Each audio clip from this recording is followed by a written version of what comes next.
Alright, so we're going to do some review stuff on slope. You guys should remember some of this, but we're just going to touch on it for a minute before Christmas break. This line would be a positive slope. This line would be negative.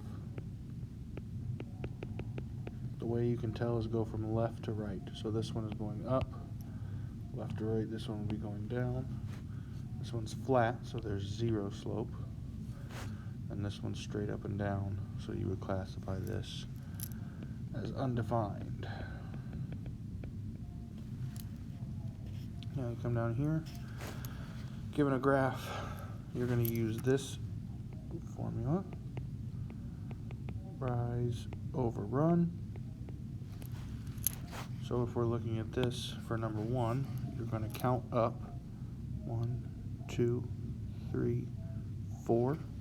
So your rise is going to be 4. Your run is going to be 1, 2, 3, 4, 5. So your answer would be 4 over 5 for that one. That's going to be m, because m is the slope. We come down here to this one. Now notice for this one you're going to go down. 1, 2, 3. Okay, so your m is going to equal negative 3 over whatever we're going to move over. So 1, 2, 3, 4, 5, 6. That can be simplified to negative 1 over 3. Sorry, not 3, 2. 2, 1/2. Okay? And then your last two, one of them is going to be 0, one of them is going to be undefined. You guys can figure that one out. If we come over here, if they give you ordered pairs, you're going to use the slope formula, which is y2 minus y1 over x2 minus x1. Okay. Now when they give you these numbers, you might be like, what do those letters mean, Mr. Reed?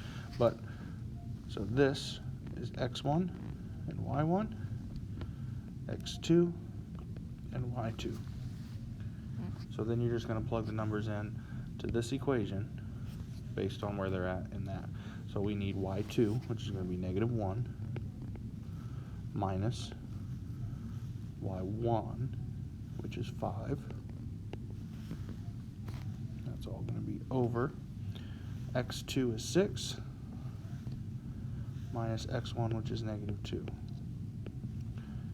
When we do our math, we get negative 6 over 8, which is going to simplify to negative 3 over 4. Alright.